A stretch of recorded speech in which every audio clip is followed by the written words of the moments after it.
Nitong hapon mga kapatid, kagaya po na nabanggit ko po sa inyo kanina, just a few moments ago, tayo muna po ay hihinto sa ating pag-aaral of the Gospel of John.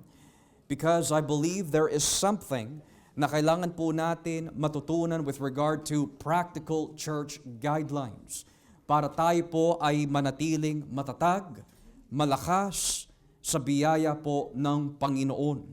Na bago ko po ipaliwanag yung mga nabanggit po dito in verses 10 to 11 of Ephesians chapter 6. For those who are with us today na maari, tinatanong po natin, what is the book of Ephesians about? And we can say that ang nais po ipresenta ng aklat po ng Efeso is the power and grace of the cosmic Christ. Ang biyaya at kapangyarihan ng makalangit or cosmic and heavenly Christ. Dahil para maunawaan po natin on chapter 6 kung bakit po sinabi ni Pablo to be strong in the Lord and to put on the whole armor of God, we first have to see kung ano po si Kristo according to Paul's theological presentation in this letter.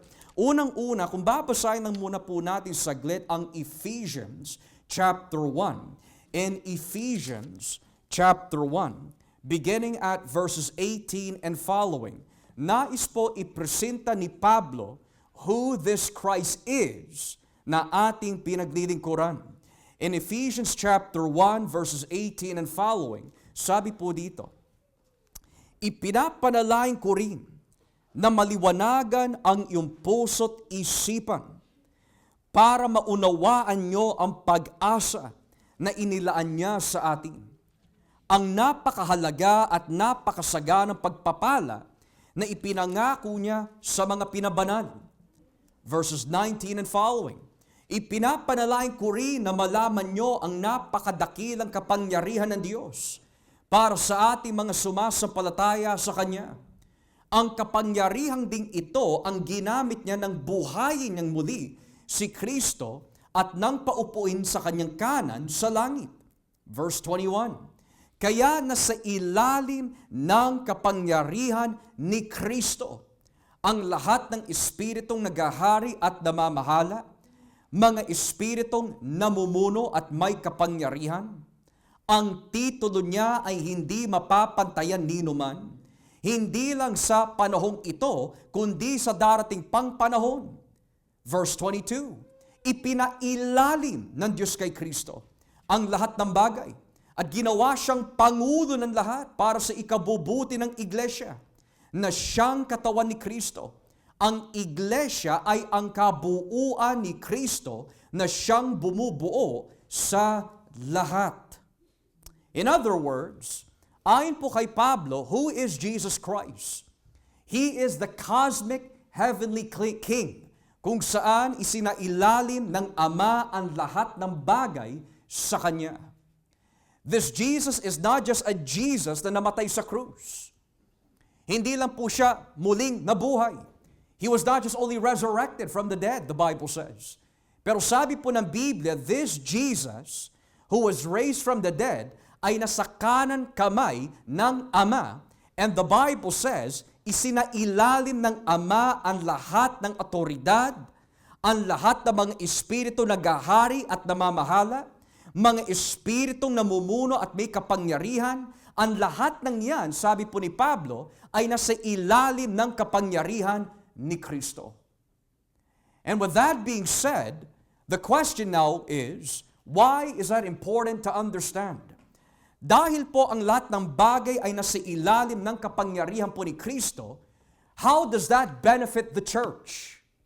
Dito ho natin makikita yung sagot in chapter 4.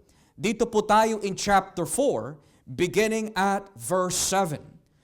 How does the cosmic reign of Christ benefit the church? Efeso 4, talatang 7, Ephesians chapter 4, verse 7. Ngunit kahit na bahagi tayo ng iisang katawan, binigyan ang bawat isa sa atin ng kaloob ayon sa nais ibigay ni Kristo. Tulad ng sinasabi sa kasulatan, nang umakyat siya sa langit, marami siyang dinalang bihag. at binigyan niya ng mga kaloob ang mga tao. Ngayon, anong kahulugan nang umakyat siya sa langit? Ang ibig sabihin nito ay bumaba muna siya rito sa lupa. Verse 10, at siya na bumaba rito sa lupa ang siya ring umakyat sa kataas-taasang langit para maging lubos ang kapangyarihan niya sa lahat ng bagay. Ang iba'y ginawa niyang apostol, ang iba'y propeta, ang iba'y magangaral na magandang balita, at ang iba naman ay pastor at guro. Ginawa niya ito para ihanda sa paglilingkod ang mga pinabanal at para dumago at maging matatag sila bilang katawan ni Kristo. Sa ganitong paraan, maaabot nating lahat ang pagkakaisa sa pananampalataya at pagkakilala sa anak ng Diyos at ganap na lalago sa espiritual nating pamumuhay hanggang maging katulad tayo ni Kristo. Ano ho ang ibig sabihin po nun? It means, nung pumarito po si Kristo, tinalo po niya si Satanas. Yung mga dating alipin ni Satanas ay pinalaya ni Kristo sa kanyang pagkamatay sa krus, sa kanyang muling pagkabuhay. At dahil po nabanggit kanina in chapter 1 that isinailalim na ang lahat ng kapangyarihan kay Kristo, what is He now able to do for the church? He is now able to free the church. He is now able to give gifts to the church. Na sa madaling salita, ang nagsasapply ng mga spiritual na kaloob sa kanyang simbahan is the cosmic Christ. Pero hindi lang po natatapos doon. When Christ is called the cosmic King that reigns over all, hindi lang po ito natatapos that He gives salvation. It doesn't just end with He gives gifts to the church. Pero dahil alam ng ating banal na hari na ang kanyang iglesia ay makakaranas po ng pagsubok, spiritual warfare, He doesn't only supply spiritual gifts, He also supplies the armor for the church. And that is why we go back in chapter 6, beginning at verse 10. Chapter 6, verse 10, sabi po dito, at bilang pangwakas, finally, magpakatatag kayo sa Panginoon, be strong in the Lord, sa pamagitan ng dakila niyang kapangyarihan, and in His mighty power. Gamitin niyo ang lahat ng kagamitang pandigma, put on the full armor of God, na ibinigay sa inyo ng Diyos para malabanan nyo ang mga lalang ng Diablo, that you can take your stand against the devil's schemes. Nabase po sa mga binasa po natin kanina in the letter of Ephesians. Why did Jesus have to die and be raised from the dead? Upang ang lahat ng mga alipin ni Satanas ay mapalaya. In the context, yung mga pinili ng Diyos that during that specific period and time ng kanilang buhay na hindi pa sila inilalapit ng Ama kay Kristo, because we were once slaves of sin, Jesus had to come down, mamatay sa krus, to atone for our sins, to be raised from the dead, para meron na po tayo bagong ulo o hari o pangulo para ho sa atin. And not only that, habang binubuo po niya ang kanyang simbahan, how does Christ, the cosmic King, strengthen His church? Nagbigay siya ng supply of spiritual gifts, apostles, prophets, evangelists, pastors, and teachers. But what if, Paul, what if, kapatid namin, si Pablo, tinanong ng iglesia maari, what if dumanas po sila ng mga matitinding pagsubok? What can Jesus, the cosmic Christ, give to them? Sinagot ni Pablo by saying, put on the armor of God.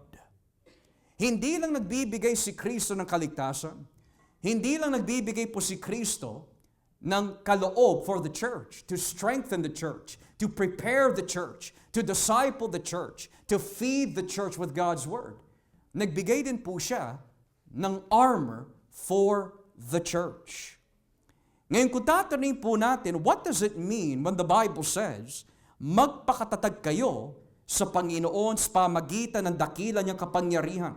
What does it mean when the Bible says, be strong in the Lord and in His mighty power? Yung salitang mighty power or His mighty power ay katumbas ng mga salitang put on the armor of God. To put on the armor of God means to be strong in His mighty power. Dahil kung mapapasin po natin, kaninong lakas tayo dapat dumepende? Kaninong kagamitang pandigma ang kailangan po natin isuot? It is not our own armor, it is not our own strength, kundi ang armor at kalakasan ay nagmumula sa Diyos. At ito po ay nagtataas ng panibagong katanungan.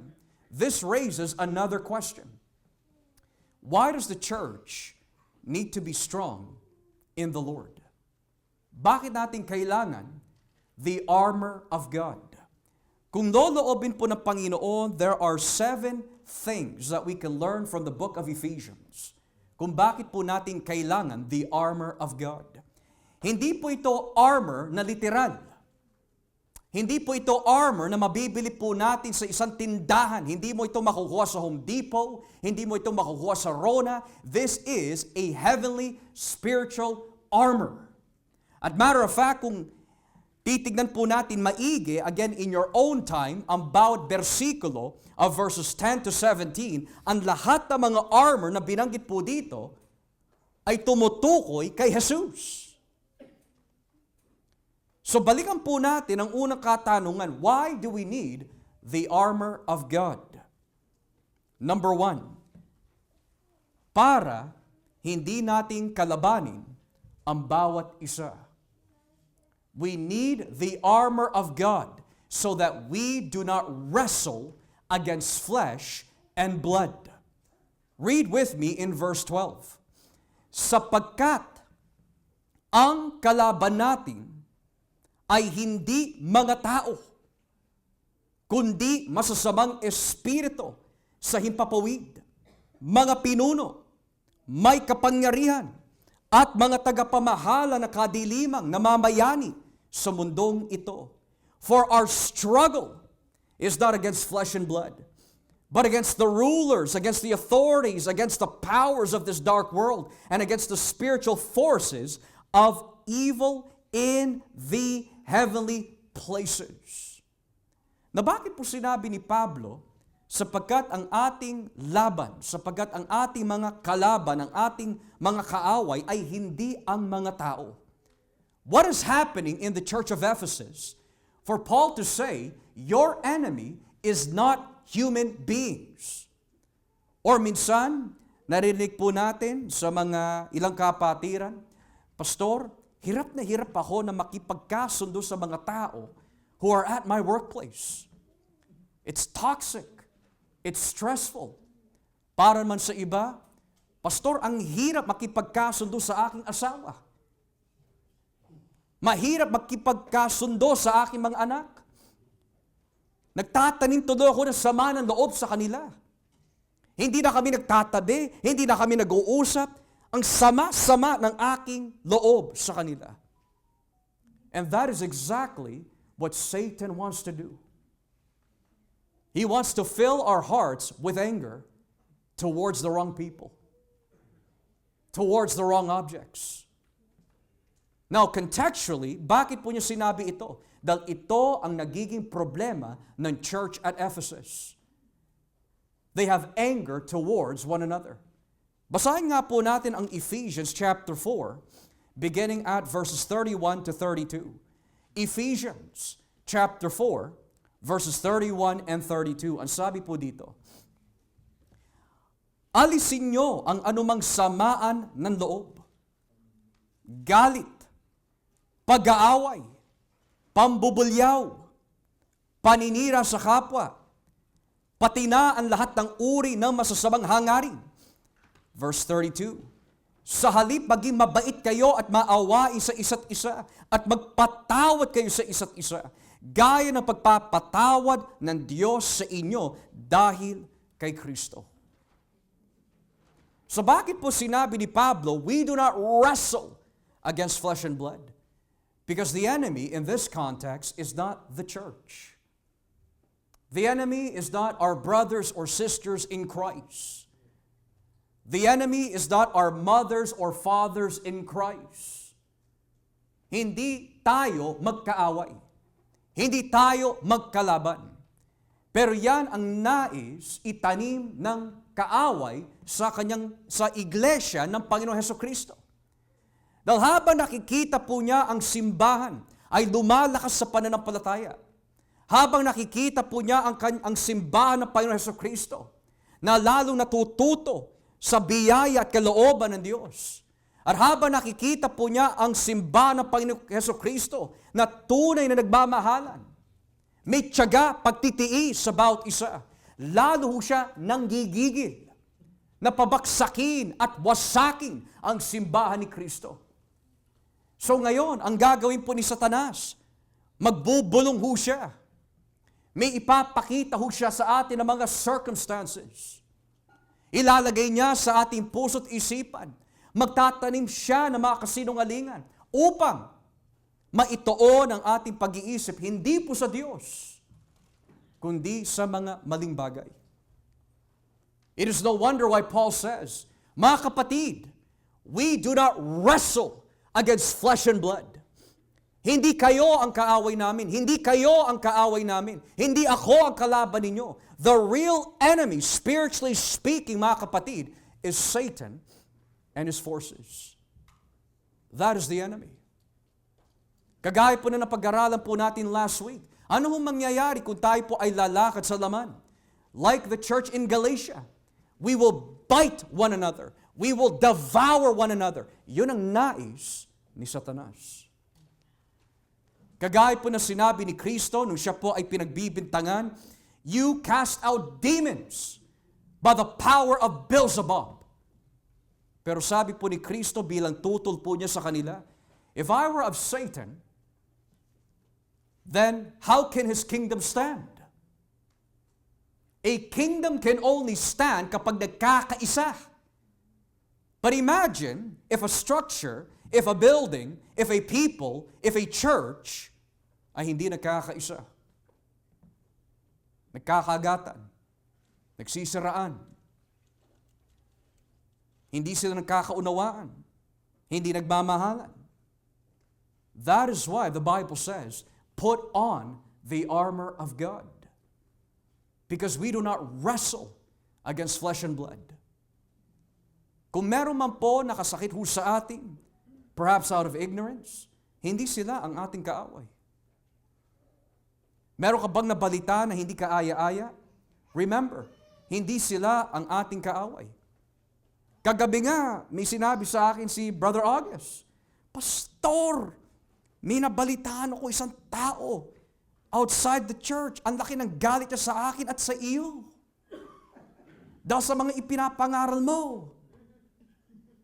Tumingin kami kay Sister Adora, Sister, ano ba dapat gawin? At ang sagot, patawarin, ipanalangin, pagpalain. Why? Because we do not wrestle against flesh and blood. Now, napakahirap po talaga na ipamuhay ho ito dahil we are men of the flesh. We rely on our flesh. Maging practical ho tayo, maging totoo ho tayo. We rely on our senses. Hindi pa pwede senses lagi because ang puso ay madaya. We rely on our sight. Kapag yung mga tinitignan po natin ay hindi kontrolado ng salita ng Diyos, madudumihan ang ating pag-iisip. We rely on what we hear. Kaya lang kapag ang ating pandinig is not guided by the Word of God, Satan can twist that. We rely on what we feel. And even that is not reliable. Sabi ni Pablo, we do not walk by sight. We walk by faith. We do not walk by what we feel, but by Scripture. As men of the flesh, bagamat tayo po ay pinatawad at niligtas po ng Panginoon, there is still that weakness in us. And that is why we need to put on the armor of God. Minsan na nagiging ugali ho natin kapag tayo po ay may mga tampuhan, nag-iiwasan ho tayo. Nilalayuan natin ang bawat isa. Hindi natin kinakausap ang bawat isa. Yung po ba ang bunga ng isang Kristiyano, including myself? The answer, of course, would be no. Hindi yun ang bunga ng isang Kristiyano na nagbabantay. We need the armor of God. Because without the armor of God, mga kapatid, Satan will destroy or at least try to destroy the church from within. If there's an empire sa pag-aaral po ng history na may tuturing po yung isa sa pinakamalakas na empire in the world, again, throughout history, it's the Roman Empire. Hindi mo mapapabagsak ang Roman Empire from the outside. Hindi mo sila magigiba. They had such a military force that talagang no one can match their power. But if you study their history, it didn't take long na pabagsakin ang Rome because the answer ay hindi yung atake sa panlabas, but from within. If you study the lives of the Caesars, lalo na sila Suetonius, yung isang historian na inilista po niya ang buhay, kasaysayan ng mga Caesars.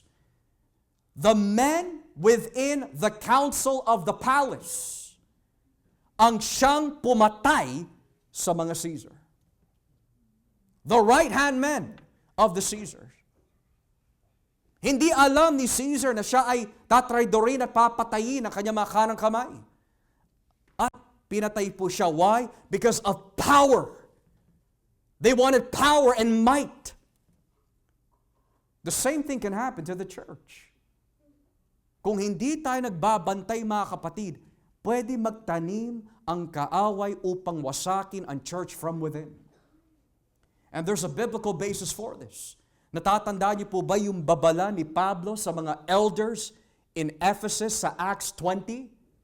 Bantayan ninyo maigi ang simbahan ng Panginoon Hesukristo na kanyang tinubos gamit ang kanyang dugo, because there will be wolves from among you.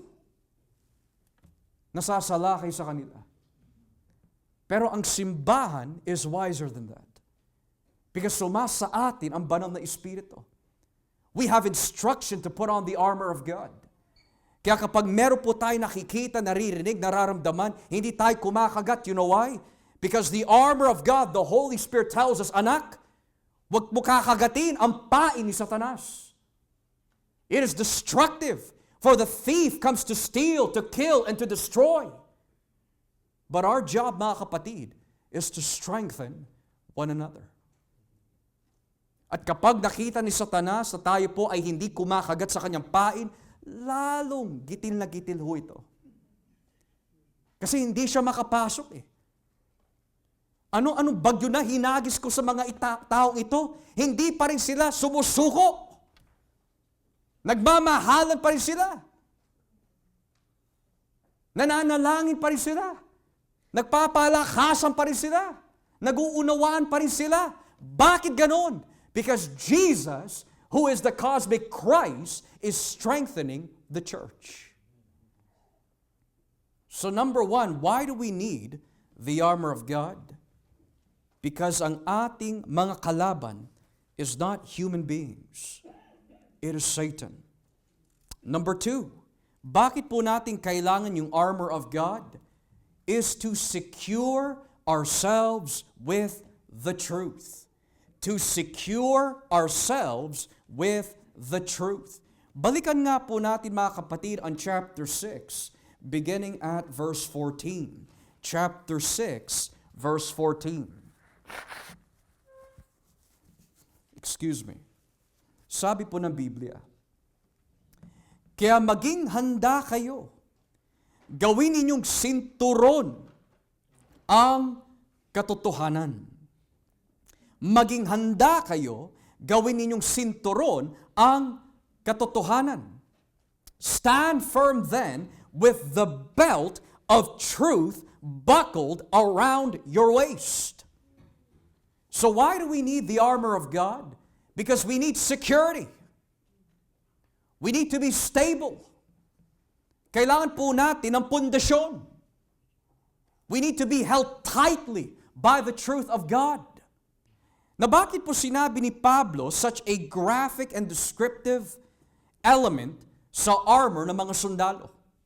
is because ang purpose po ng sinturon, lalo na in antiquity, lalo na sa mga Roman soldiers, is that this is where they would put yung kanilang mga armas, sandata.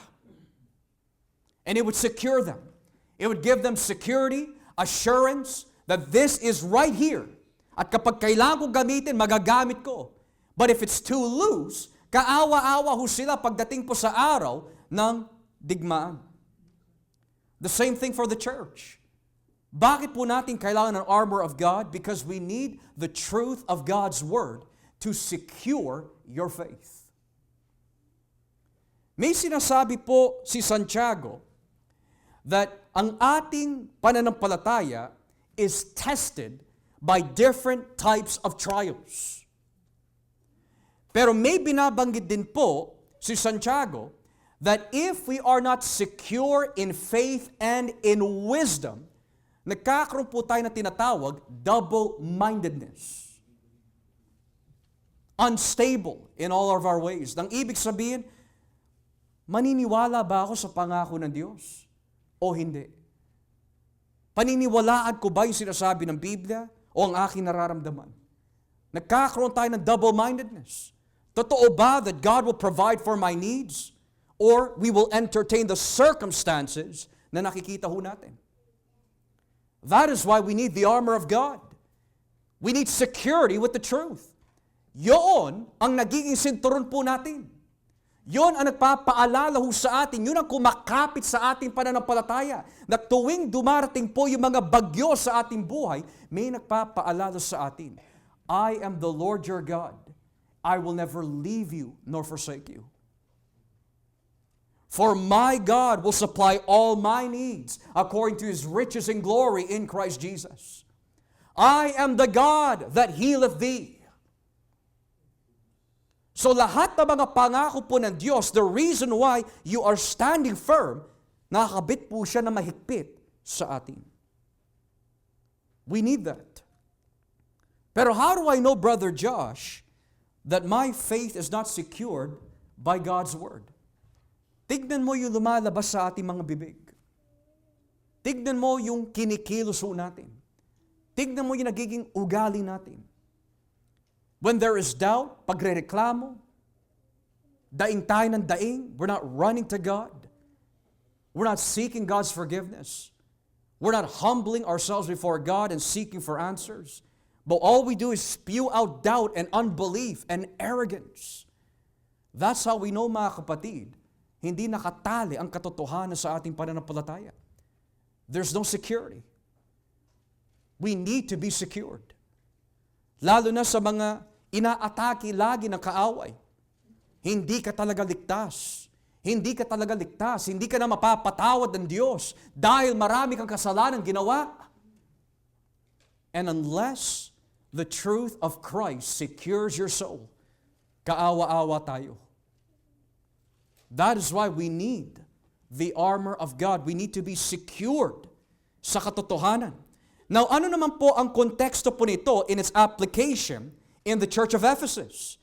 Basahin nga po natin ang chapter 5, verse 16. Chapter 5, verse 16 of the book of Ephesians. Chapter 5, verse 16. Sabi po dito, huwag ninyong sayangin ang panahon nyo. Gamitin ninyo ito sa paggawa ng mabuti dahil maraming gumagawa ng kasamaan sa panahong ito. Making the most of every opportunity because the days are evil. Nang ibig sabihin, the reason why we need to secure ourselves with the truth, the days are evil. Ang kasamaan ay lagi nandiyan. It's always looking for someone to devour. At kung sasayangin po natin ang oras na makipag-ugnay sa Panginoon, wherever you are, whether it be through prayer or the study of God's Word, with whatever time you have available, kailangan po natin gamitin ang oras na binibigay sa atin ng Panginoon to put on the armor of God because masama ang ating panahon. Hindi po natin alam, mga kapatid, kung kailan po tayo aatakihin ng kaaway. Hindi natin alam kung kailan po niya guguluhin ang ating pamilya, sambahayan. So we need to always be secured with God's Word. Lalo na po mga kapatid, kakagaling lang po natin from the church, and maybe pag uwi po ninyo, bigla ho siya magtatanim ng kasamaan in your home. Or maybe on your way home and you're driving, bigla na lang uminit ang ulo ni Mrs. O bigla na lang uminit ang ulo ni Mr. O bigla na lang nagsalita sila ng hindi tama. What are you gonna do? Papatulan mo? Sasangayunan mo? Sasabayan mo? Or with the wisdom of God, because you're secured by the truth, meron ka ng spiritual signal that's telling you, hindi galing kay Lord yan. Kumikilos na naman ang kaaway. Kapag kumagat ako sa pain na yan, wala. Hindi na naman kami magpapansinan. Magkakasala na naman kami. And etc. You need to be secured with the truth. Moreover, when we look at number 3, why do we need to put on the armor of God? Para maprotektahan ang ating mga puso. Para maprotektahan ang ating mga puso. Basahin nga po natin ang chapter 6 again. And let's read verse 14. And it says here in chapter 6 verse 14, kaya maging handa kayo, gawin ninyong sinturon ng katotohanan, isuot nyo ang pagkamatuwid bilang pananggalang sa dibdib ninyo. Or in English, with the belt of truth buckled around your waist, with the breastplate of righteousness in place. Now, hindi ko na kailangan ipaliwanag pa kung ano po yung function of a breastplate. The common sense will teach us that lalo na po sa konteksto ng mga warfare and pagdigma and what we could say, yung mga gera na nagaganap in antiquity, the real purpose of a breastplate is to protect what? The vital organs, the heart. Now, bakit kailangan ng isang Kristiyano to put on the armor of God? Is to protect the heart. Maraming sinasabi po ang ating Panginoon in the Bible about the heart. Halimbawa, nung nahulog po si Adan at si Eva, at ang kanilang mga binhi ay nadamay sa pagkakasala po ng dalawa. The Bible says in Genesis 6, and God looked down and saw that the hearts and minds of men were evil only continually. And then, when you get to the book of Psalm, it says there very clearly that the heart is what? Full of evil. There's no one good. And then pagpasok po natin si Jeremiah, ang propeta mismo nagsabi, who can know the heart? It is above all things deceiving and desperately wicked. So ano kaya pwedeng mangyari sa isang Kristiyano when we do not put on the armor of God? Sabi po ng isang mangangaral by the name of John Calvin, he says that the heart is the factory of idols. The heart is the factory of idols. Marami po tayo iniibig. Marami po tayo minamahal. Marami po tayo pinapahalagaan. Pero kung yung mga bagay po na yun ay mas nahihigit pa ho kay Kristo, it becomes an idol. And it can take on different forms. Sa panahon po ng mga lumang tipan na saints, ang mga idolo po nila is in the form of an actual statue. Kung pag-uusapan po natin ang Diyos-Diyosa ng mga pagano named Molech, he is half ox, half human. Kung pag-uusapan naman po natin sa panahon po nila Pablo, lalo na if you were at Caesarea Philippi, meron po silang Diyos-Diyosa po doon na tinatawag Pan. And sino po si Pan? A half goat, half man na Diyos. They came in images. Pero sa ating kasalukuyan, it can come in the form of money. It can come in the form of a business. It can come in the form of humans, people, role models, wives, families, children, whatever and whoever you love and cherish more about Christ and His words can become an idol. Moreover, hindi lang po idolatry ang pwedeng itanim sa atin ng kaaway if we're not careful. Sabi po ng Biblia, hindi yung mga nilulunok natin, kinakain natin ang nagpaparumi sa tao, kundi yung mga lumalabas sa ating mga bibig. Sapagkat it is from the heart, sabi ni Kristo, that evil thoughts and adulteries and fornications and murders and thefts, all of this proceed from the heart. Kaya kapag tayo po ay nahihirapan magpatawad, you need to put on the armor of God. Kasi dinudumihan na tayo ng kaaway. Nahihirapan ka ba magpakumbaba? Nahihirapan ka ba na aminin na may pagkakasala ka sa Diyos at sa iyong kapwa? You need to ask the Lord to cleanse our hearts. Meron ka bang ego that needs to be stroked? Hindi ka marunong tumanggap ng pagtutuwid? Marumi na ang ating puso. Ikaw ba yung tao na talagang hindi ka mapagsasabihan? You need to ask the Lord to cleanse your hearts, to cleanse our hearts. Kasi ang ating puso, mga kapatid, ay parang steering wheel ho yan eh. Kapag hindi si Kristo is the one who is driving the heart, you will notice you are going to end up in a ditch of blindness. At kapag hindi ka nagpalinis kay Kristo with God's Word, you will get deeper and deeper into that ditch. Kung saan sinabi po ni Kristo sa mga Pariseo, if the blind lead the blind, they will both fall into the ditch. Kaya nga tayo lagi nananalangin eh, every single Sunday as a church, para sa ating mga tahanan. Kasi what's going to happen sa ating mga kalalakihan pag madalas madumi ang ating mga puso? Kawawa ang ating mga asawa. Kawawa yung mapapakinggan po nila sa ating mga bibig. Kawawa ang itatanim natin sa kanila. Kawawa yung kanilang makikita sa atin kapag ang puso natin ay laging marumi. Wala na silang mapapakinggan sa atin na kalakasan. Puro na lang reklamo, puro na lang problema, puro na lang papumpuna. Yan ang bunga at nagagawa ng maduming puso. That's why we need to put on the armor of God. O sa mga kababaihan naman, alisin muna po natin ang atensyon sa mga kalalakihan. Ilagay naman po natin sa mga kababaihan.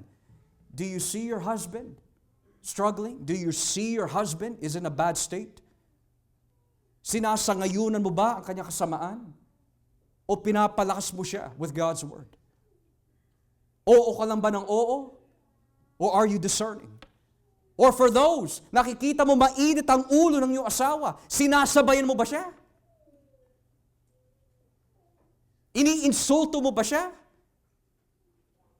Naghahagis ka rin ba ng apoy? Well, no wonder why hindi kayo magkasundo sa loob ng bahay.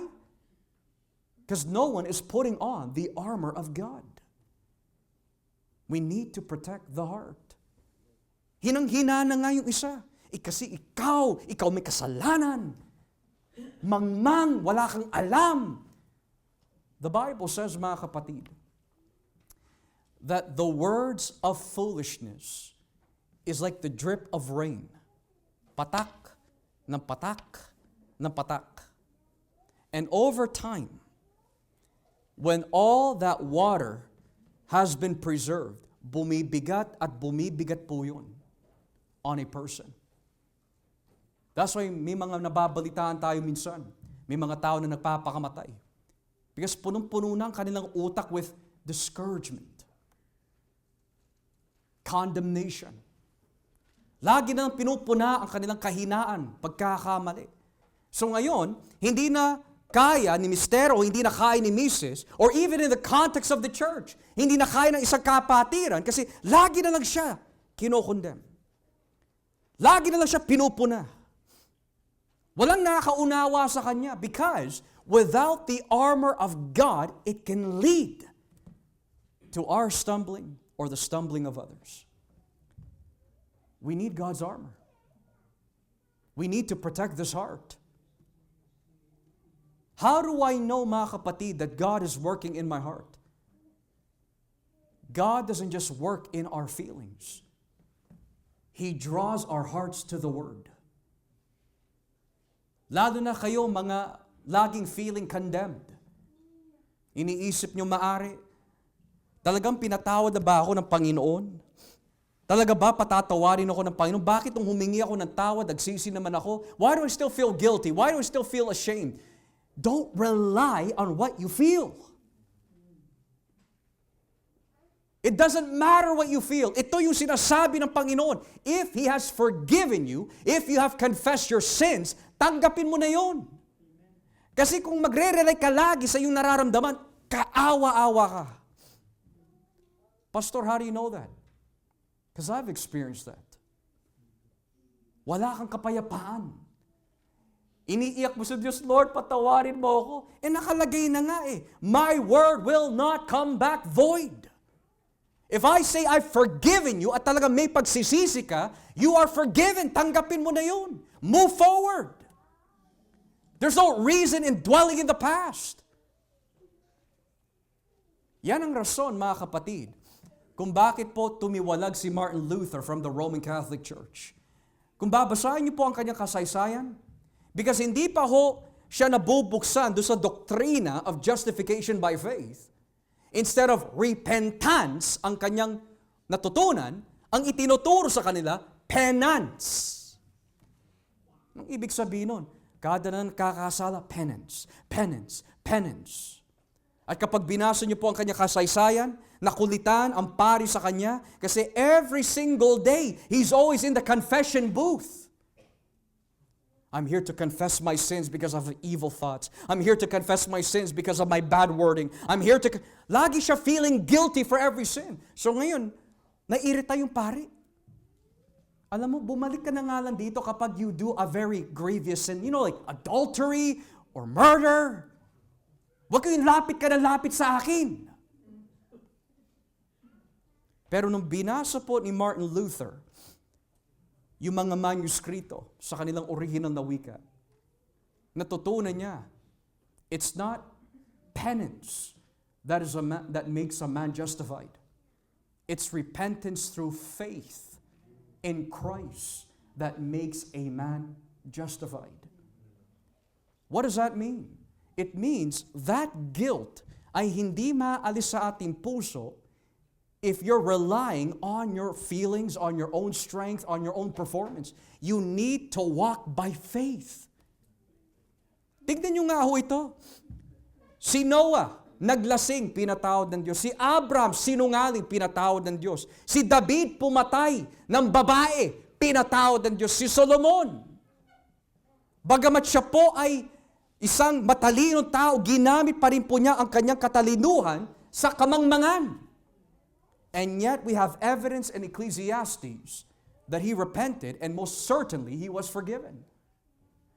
Kung yung mga yan, mga kapatid, ay pinatawad ng Diyos, how much more of us, O ye of little faith?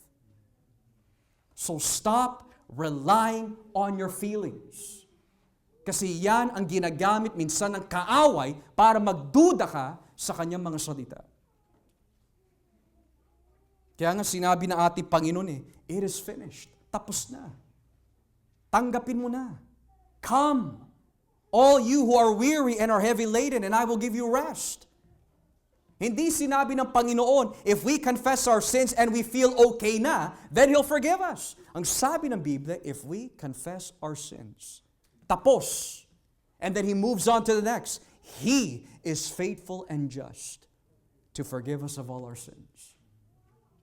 So why do we need to put on the armor of God? To protect the heart. Diba nga sabi ng Kawikaan, chapter 4, verse 23, above all things, guard the heart, for from it comes the issues of life. Kapag depressed ka, here in the heart, magiging depressed ka sa labas. If you are a coward in the heart, that will manifest on the outside. If you're violent here, you'll be violent on the outside. Whatever is in the heart, yun ang makokontrol ng ating buhay. So we need to guard the hearts. Number 4, Kailangan po natin ang armor of God to preach the gospel sa kabila ng ating warfare. To preach the gospel in the midst of our warfare. Balikan po natin on chapter 6 and let us read verse 15. Chapter 6, verse 15. Sabi po ng Biblia, isuot nyo bilang sapatos ang pagiging handa sa pangangaral ng magandang balita na nagbibigay ng kapayapaan. And when your feet fitted with the readiness that comes from the gospel of peace. Now, this is interesting. Mapapaisip ka, what on earth does that mean bilang armor of God?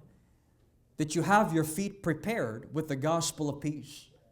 Tapos sinabi pa dito, laging handa or readiness. Anong ibig sabihin nun? Well, the historical background of course should be, ang mga sundalo po noon, they had special footwear. Hindi yung pangkaraniwan. It was a special footwear. Kahit anong terrain, kahit anong lupa na tatapakan po nila in warfare, they had a specific sandals for war na talaga masasabi po natin solid. Kumakapit talaga sa paa. At hindi po ito nawawala sa kanila because imagine, kung ang susutin po ninyo for warfare are Crocs, kaawa-awa ka. It's comfortable. It's not practical. So imagine the type of footwear na kailangan nila.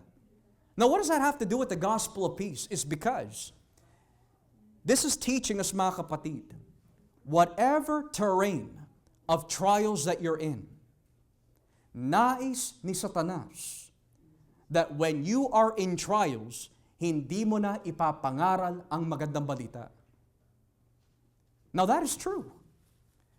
If I am full of depression, wala akong gana mangaral. Kapag malalim ang aking iniisip at may mga kaluluwa dyan, ayoko magbahagi. There's so many things on my mind. O kapag ikaw ay nagkasala sa Diyos at hiningi mo naman ng tawad, but that shame, that guilt is there, wala kang lakas na ipangaral si Kristo. Kasi you feel unworthy. And we should feel unworthy. But because you've been forgiven in Christ, huwag tayo manatili doon. You know, minsan nakakalimutan ho natin, perhaps, that whenever we use Psalm 51, nung sinabi po ni Haring David, cast me not away from your presence, O Lord, and take not your Holy Spirit away from me. Nakakalimutan po natin the next few verses that comes after that. He says, restore unto me the joy of thy salvation. Why? That I may teach others also about your way. Do you know what that means? When we are in our trials, Satan uses trials so that you will not open your mouth for Christ kasi you are now relying on what you're feeling and your circumstances. May kaluluwa na dyan right beside you, dinala ng Diyos by His providence, pero dahil malalim ang iniisip mo, depressed ka, you're thinking too much about yourself, naawa ka sa iyong sarili, you're full of self-pity, kaawa-awa naman ito. No, but Paul says, put on the armor of God. You need to be ready to proclaim the gospel of peace. Yes, may pinagdadaanan ka, but be strong in the Lord because what if may pinagdadaanan ka at may ipadala ang Panginoon sa iyo? Kaluluwa, sensya na, doon ka na lang sa kabila, may pinagdadaanan ako. Hindi nakakaawa ang tawag doon. Makasarili ang tawag doon. Mas importante ang ating sitwasyon at nararamdaman kesa sa kalagayan ng iba. That is why we need to put on the armor of God. It doesn't have to take weeks bago ka gamitin ng Panginoon. It doesn't take months before God will use you and forgive you. Sabi po ng book of Hebrews, today, if you will not harden your hearts, today is the day of salvation. Could you imagine? Kung dadaan pa tayo sa ilang taon na proseso para nang patawarin tayo ng Diyos. Para tayong mga Israelita sa Lumang Tipan. Naghihintay sila taon-taon on the day of Kippurim, na kung tawagin, the day of multiple atonements, para lang mapatawad ang kanilang corporate na kasalanan. And then maghihintay na naman sila ng panibagong taon, where all their sins corporately can be forgiven. No, mga kapatid. The argument of the book of Hebrews is, by the one sacrifice of Christ, He perfected everything. Pwede na ho tayo lumapit sa Kanya. You don't have to remain discouraged. You do not have to remain depressed. May napanood po ako ng isang combined interview between dalawang lingkod ng Diyos. Yung isa ay John Piper and the other one is John MacArthur. Tinanong po nung isang interviewee dun sa mga i-interview pala, do you guys ever get depressed? Ang sagot ni Piper, all the time. Nung ibinaling naman kay John MacArthur, ang sabi niya, I don't have time to be depressed. Now, hindi siya nagmamayabang. Pero habang tayo po ay tumatagal sa pananampalataya, if you know Jesus has forgiven you then, He's forgiven you now, and He will continue to forgive you habang tayo ho'y nagsisisi, subok mo na ang Diyos eh. Bakit ka pa mag-aaksaya ng panahon at oras? Now, kung ikaw ay bago sa pananampalataya, let's say you are a baby Christian, it's understandable kasi God is building you up. Pero kung 20 years ka na sa ministeryo, alam mo na ang Biblia, alam mo na at subok mo na ang Diyos sa kanyang kabutihan sa ating buhay, you have no reason or excuse to be discouraged. Because you have a mighty God that you're serving. I know my Lord. I've entrusted my faith in Him. Kilala ko na ang Panginoon. He picks me up. He encourages me. Wala na akong may dadahilan na I'm depressed, I'm discouraged. No, mga kapatid. Kaya nga, put on the sandals of readiness with the gospel of peace. Ang ibig sabihin, lagi kang handa na magpagamit sa Diyos. Bakit? Because you put on the armor of God. So, doesn't matter kung may sakit ka, doesn't matter kung may gout ka, it doesn't matter kung whatever the case might be, handa kang ipangaral ang Ebanghelyo. Sino po ang magandang halimbawa maliban kay Kristo? Epaphroditus at si Timothy. Lagi mga handa na ipangaral si Kristo. May binabasa po kami mag-asawa tungkol sa isang mangangaral by the name of George Whitefield. George Whitefield ay isang Anglican na preacher. Kasabayan po nila Jonathan Edwards, kasabayan po ni Charles and John Wesley sa evangelism. Libo-libo, thousands and thousands of men he was preaching to. He was considered to be, kung si Spurgeon ay tinawag Prince of Preachers, this man was called the preacher. Sa sobrang tindi ng anointing at biyaya na binigay sa kanya ng Panginoon as a gift of a preacher, even Jonathan Edwards, nung pinapakinggan niya ang mensahe that was coming through the Holy Spirit, through that man, George Whitefield, umiiyak siya na hagulgol. Because of the anointing and power of the Word of God na dumalabas sa bibig ni George Whitefield. And why am I bringing this up to you? Nung binasa po namin ni Mrs. that there were times nangangaral po siya, nagkataon naman na namatay ang kanyang anak. Pero kailangan niya mangaral. Hindi niya tinigil ang ministeryo na binigay sa kanya ng Panginoon. Namatay ang kanyang anak. Nagkataon, kailangan niya mangaral. If we were in that situation, ang gagawin natin? To advance the kingdom of God or to remain in my sorrow? Sigurado ang pumasok maari kay Whitefield was, let the dead worry about their dead.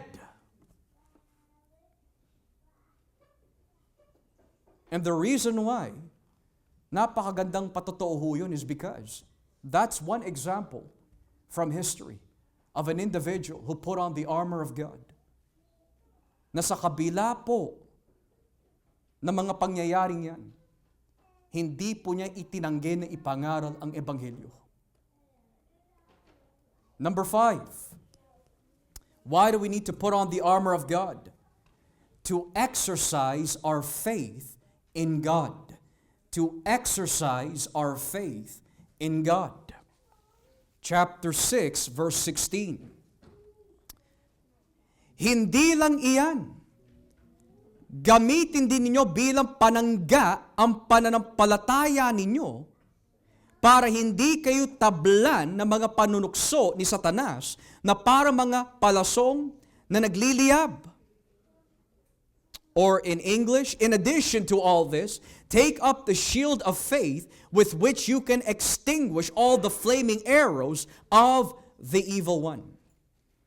Anong ibig sabihin po nun na gamitin mo ang panangga ng iyong pananampalataya to shield you from the fiery darts of the evil one, of the wicked one? Well, that's another way of saying, ipamuhay mo ang iyong paniniwala. Ipamuhay mo ang iyong paniniwala. Na sa madaling salita, do you believe that God is faithful?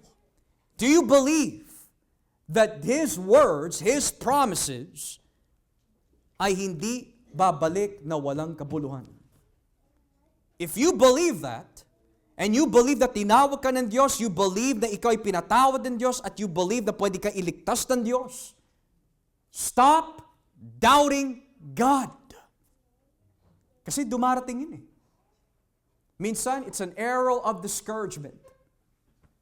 Minsan, it's an arrow of depression. It's an arrow of lust. It's an arrow of greed. It's an arrow of unforgiveness. Iba't iba yung mga arrow that is flying our direction.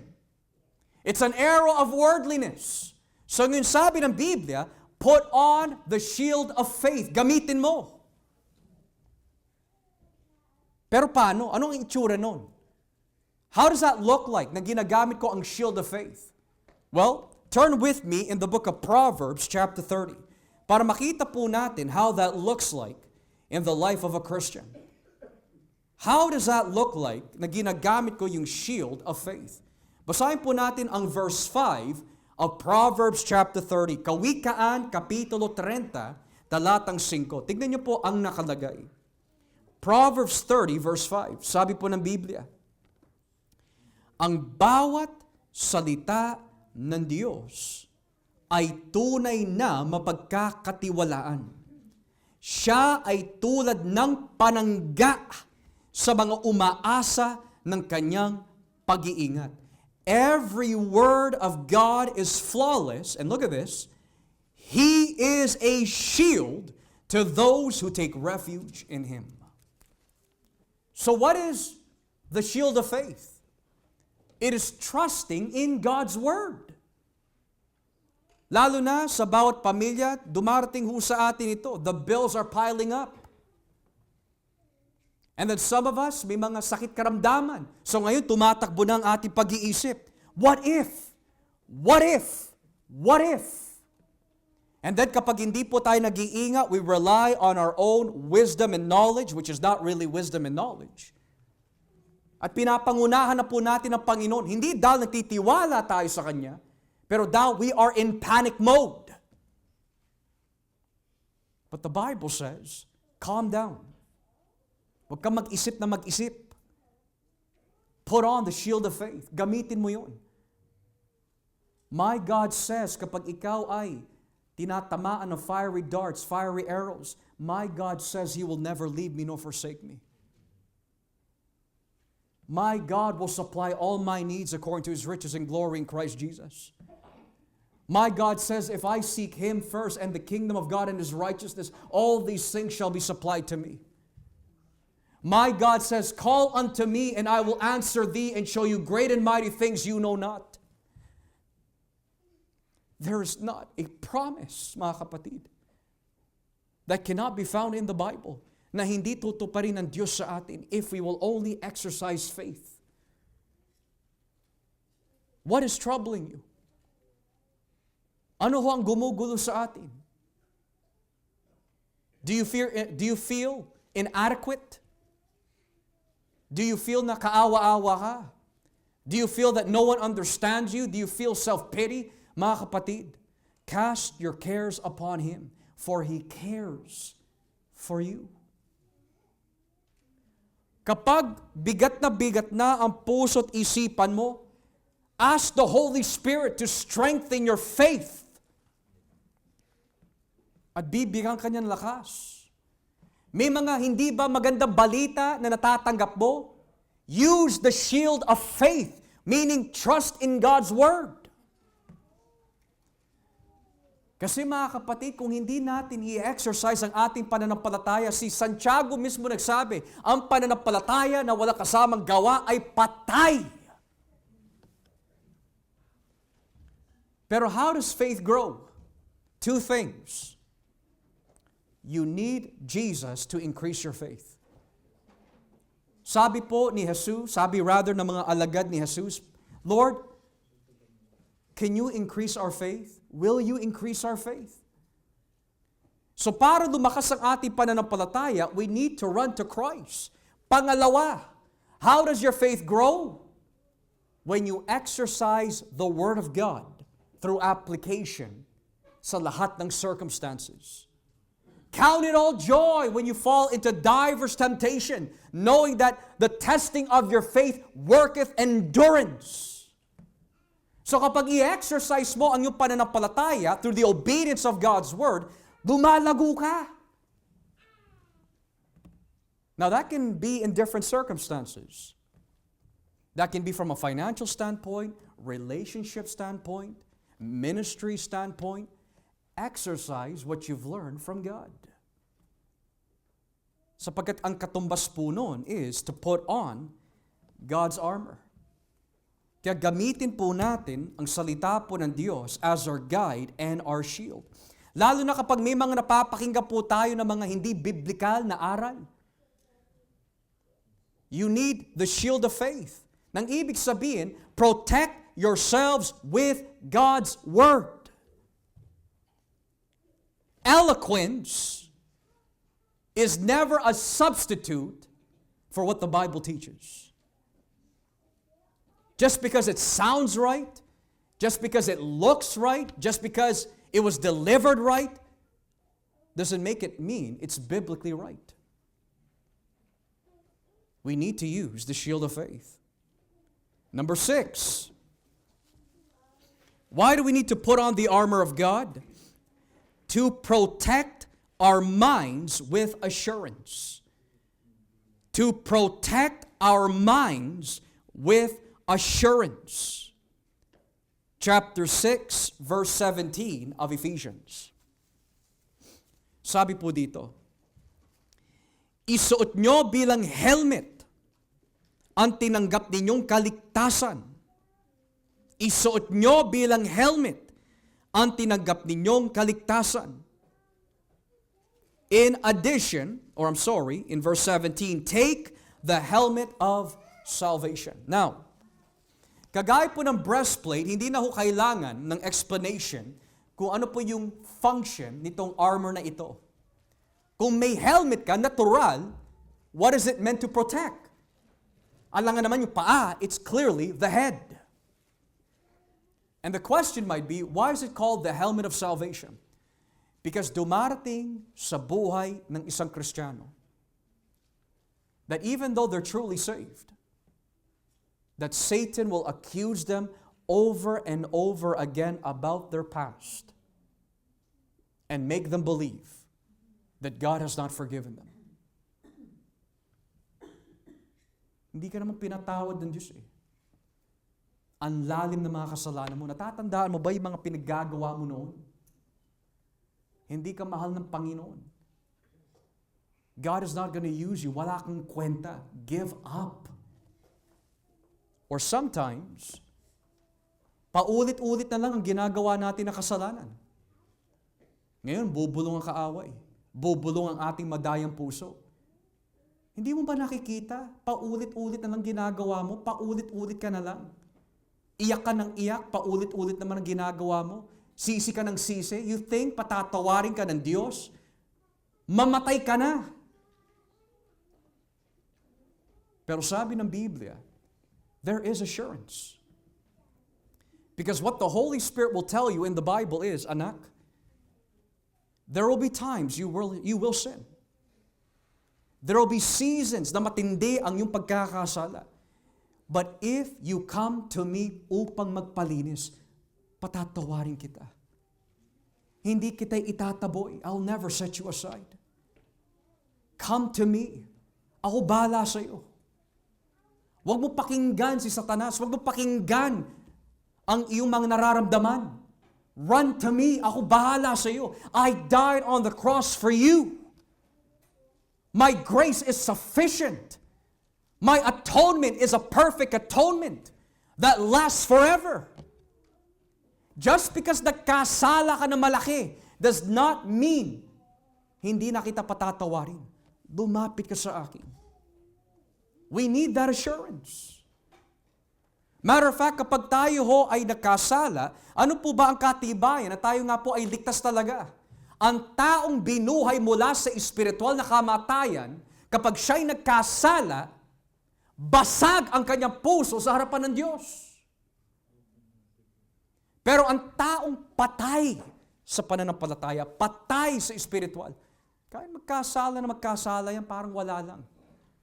Walang conviction ng taong ganun. Pumatay ka, magnakaw ka, mandaya ka, mababae ka, manlalaki ka. Manira ka ng iyong kapwa, wala silang nararamdaman.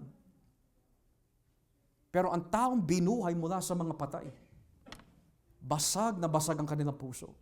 Parang po sila yung lalaki in the parable of the two men that went into the temple. Yung isa, saksakan ng kayabangan.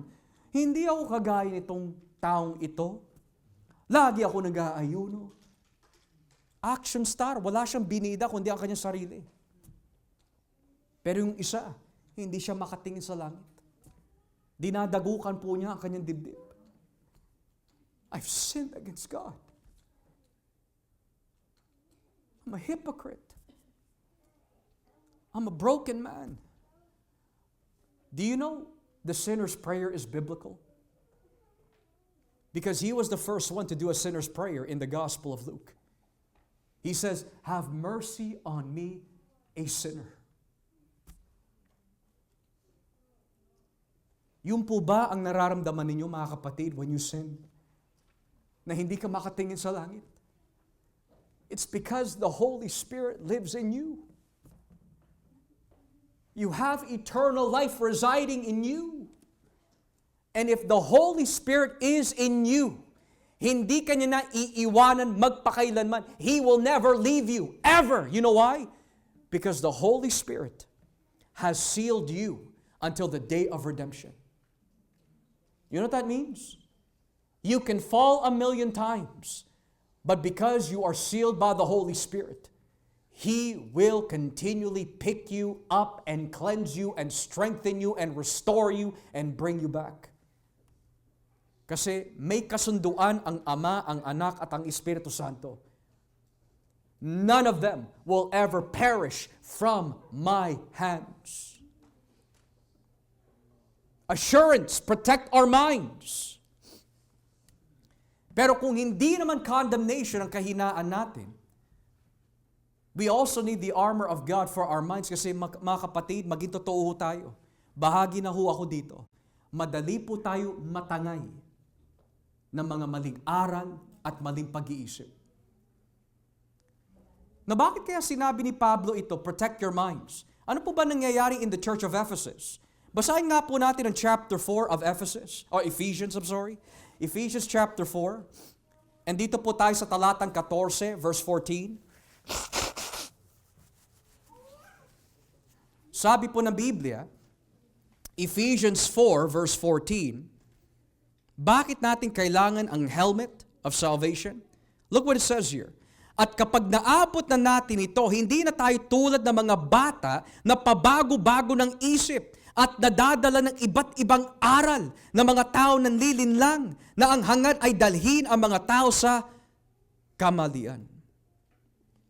In English, then we will no longer be infants tossed back forth by the waves and blown here and there by every wind of teaching and by the cunning and craftiness of people in their deceitful scheming.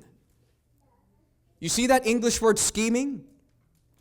It's the same Greek word na ginamit kanina in Ephesians 6:11. Put on the armor of God so that we can resist the schemes of the devil. You know that Greek word scheming na ginamit po dito is where we get the English word methods. It comes from the word methodeia. It's in the plural, meaning maraming methods, maraming paraan, maraming schemes, maraming manipulation na ginagamit ni Satanas para madamay ang ating pag-iisip. Now, the reason why ang mga ito ay binigyan po ng mga apostol, evangelista, propeta, guro, para hindi na sila matangay, pabago-bago ang kanilang pag-iisip. Now, here's a question to us all. Brother Josh, how can I be sure that what I am hearing, what I am seeing, what I am reading is in fact the will of God? How do I know? And the answer, mga kapatid, are two things. The Holy Spirit and the context of Scripture. The Holy Spirit and the context of Scripture. Kapag wala yung dalawang ito, ano kaya ang magiging itsura natin? Basahin po natin ang Kawikaan 14. Kawikaan 14, talatang 15. Proverbs chapter 14, verse 15. What happens if you don't rely on the Holy Spirit and the context of divine revelation? Proverbs 14, verse 15. Tignan nyo na lang ho mangyayari sa atin. Sabi po dito sa Tagalog, pinaniniwalaan ng mangmang ang lahat ng kanyang napapakinggan. Ngunit ang taong marunong umunawa ay pinag-iisipan ang kanyang napakinggan. Ulitin ko ho. Pinaniniwalaan ng mangmang ang lahat ng kanyang napapakinggan. Ngunit ang taong marunong umunawa ay pinag-iisipan ang kanyang napakinggan. The simple believe anything, but the prudent give their thought to their steps. Bakit lagi tayo basa ng Biblia tuwing may gawain? Kasi ayoko na umasa kayo sa akin at paniniwalaan mo lagi ang aking sinasabi dahil sinabi ko lang. Kailangan subukin ang ating katuruan mula sa Biblia. Pero mangmang tayo kapag sinabi natin, kasi sinabi ni Brother Josh, maniniwala ako. Kasi ang ganda ng paliwanag ni Brother Josh, maniniwala na ako. Mangmang ang tawag doon.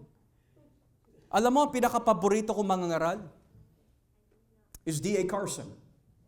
But it would be stupid of me to always believe what he says if it's not based off of Scripture. Perhaps your favorite preacher is someone else, maybe John Calvin, Charles Spurgeon, George Whitefield. Mangmang ang tawag sa atin. If oo lang tayo ng oo, pero wala naman maibigay o ma-prove o maipakita na teksto in its context. Let me give you an example. In Africa, there was a certain preacher, ginamit po niya ang Mark 16, and dahil ang puso niya and his zeal for the Lord was, I don't care about doctrine, I don't care about studying the external side of the Bible, all I care about is loving Jesus. There is some goodness to that, to the extent na hindi po siya magmamayabang. Pero it would be unwise na sabihin, I just love Jesus, I don't care about doctrine. Kasi ito nangyari sa kanya. Anyone who studies textual criticism, which means yung pagpuna in a scholarly way sa bawat manuskrito from other manuscripts, ang ginawa nitong mangangaral na ito in Africa, based on the report, sabi niya, sabi ng Biblia in Mark 16, verses 10 hanggang 20, that even snakes will not be able to kill you even if they bite you. And you may drink poison at hindi ka mamamatay. So dahil ang katwiran niya, I just want to love Jesus.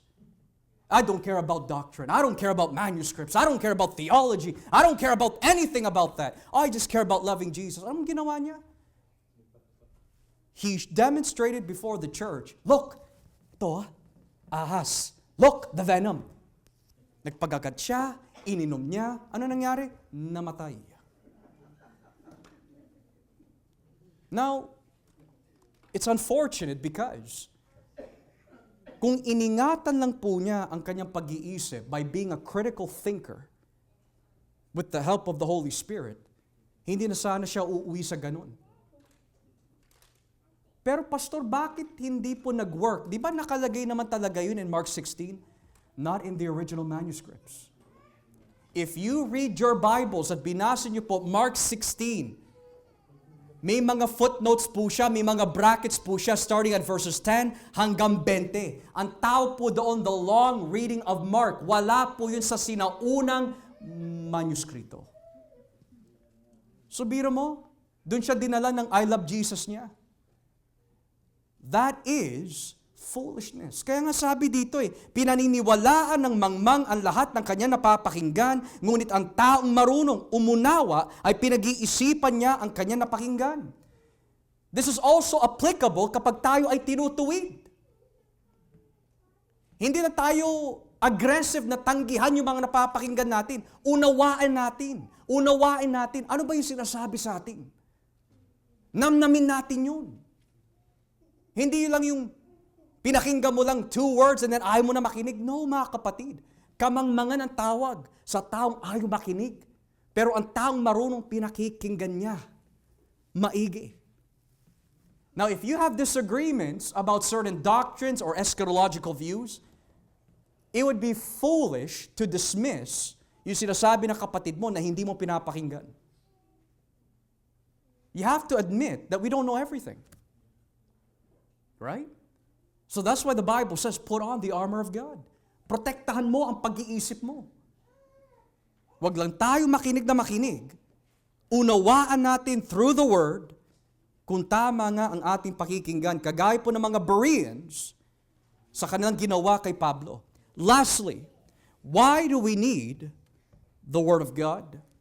To use the Word of God in our lives. Why do we need the armor of God? To use the Word of God in our lives. Basahin po natin ang Ephesians chapter 6, verse 17. Ano po nakalagay sa Ephesians chapter 6, verse 17? Sabi po dito, isuot nyo bilang helmet ang tinanggap ninyong kaligtasan at gamitin nyo bilang espada ang salita ng Diyos na kaloob ng banal na Espiritu. Now, kung hindi ako nagkakamali on my observation, lahat ng mga kagabitang pandigma is all defensive. Helmet, breastplate, shield. Dalawa lang ang binanggit dito na pang-offensive. Feet prepared to share the gospel, and the Word of God, which is the sword of the Spirit. What does it mean na ginagamit po natin ang espada ng banal na Espiritu, which is the Word of God? Kapag may gumugulo sa atin, which is from our hearts or from demon spirits, whatever the case might be, gamitin mo ang salita ng Diyos and resist it. Minsan bubulong ka ng kaaway. Sumuko ka na. Hindi naman nakikinig ang asawa mo, hindi naman nakikinig mga anak mo. Kaya tuwing nagbabahagi ka, wala nakikinig sa'yo. Sumuko ka na. So how does that look like when you're using the sword of the Spirit? Satanas, sinungaling ka. The Bible says in Isaiah 55 verse 8, that God's thoughts is higher than my thoughts, His ways are higher than my ways. For as the heavens are higher than the earth, so are His ways higher than mine. For the word that comes out of the mouth of God will not come back void. Or binulungan ka ng kaaway. Pababayaan ka na ng Diyos. Iiwanan ka na ng Diyos. But Jesus says, I will never leave you nor forsake you. Do you know what resisting the devil looks like, mga kapatid? Do you know what submitting yourself to God looks like? Hindi lang yung nakaupo ka lang, nagdadabog ka, umiiyak ka na walang nangyayari. No. The reason why binibigyan ka ng knowledge of God's Word is so that you can use it. Hindi ka palagi defensive. Hindi lagi passive. You are on the offensive din. Sinungaling ka kaaway, ito ang nakalagay sa Biblia. Sinungaling ka laman, ito ang nakalagay sa Biblia. When you're overwhelmed with guilt and shame na hiningi mo naman ang tawad sa Diyos, sinungaling ka konsensya dahil ito ang sinasabi ng Biblia.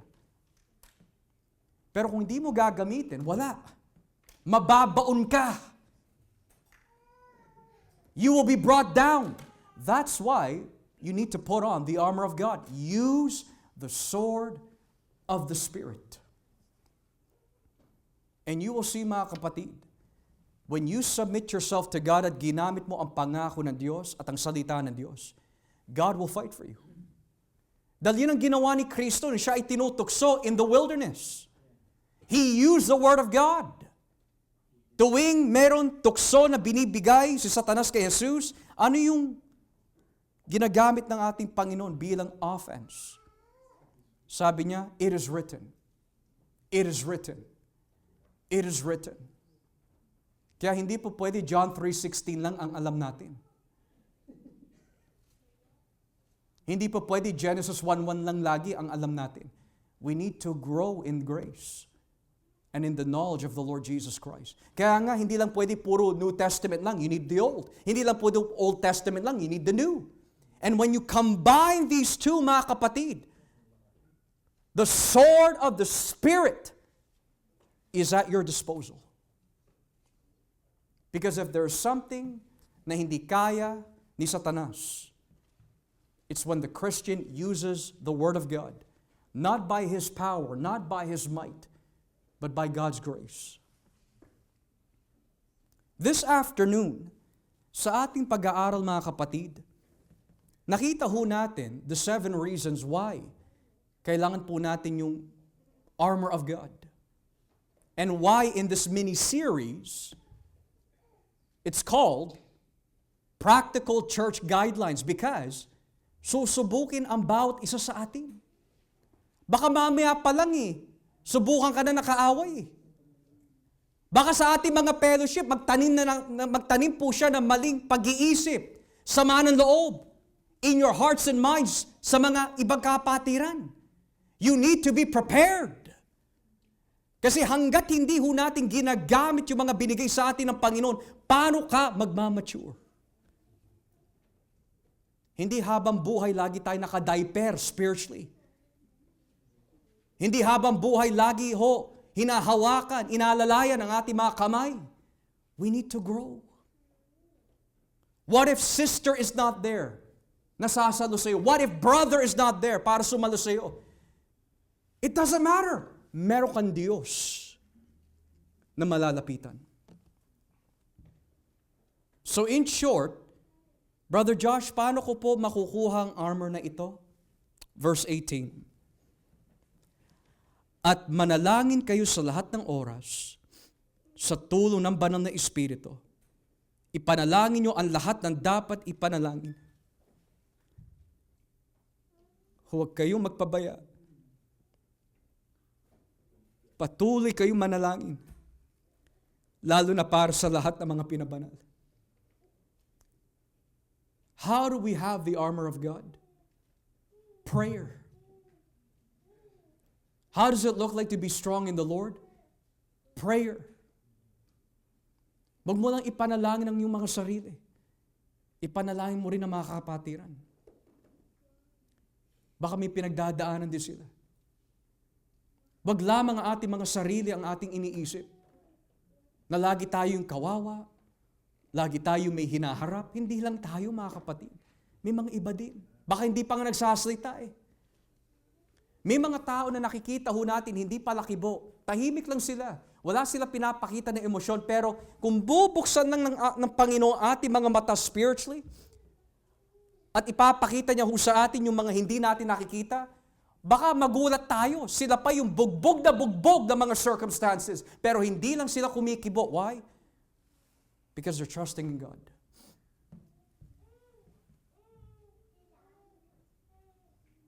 Kaya mga kapatid, we should not boast in how kawawa we are. Hindi naman tayo kawawa eh. Paano tayo naging kawawa if we have Christ? Ang kawawa, yung mga wala kay Kristo, yun ang nakakaawa. Ang kawawa, mga kapatid, ay hindi yung mga walang makain. Ang kawawa are those who do not have Christ. But if you have Christ, and you suffer for His name's sake, and you're being tempted because of your faith, purihin ang Panginoon that you are counted worthy for the sake of Christ. Kaya ipanalangin natin ang bawat isa. Mga kapatid, kailangan niyo po ba ako? Kailangan din kita. Kailangan niyo po ba si sister? Kailangan ka din niya. Huwag mo idadahilan na hindi ka masalita. Huwag mo idadahilan na ikaw ay mahiyain. Kaya ka nilagay ng Diyos dito dahil we need one another because we all need Christ.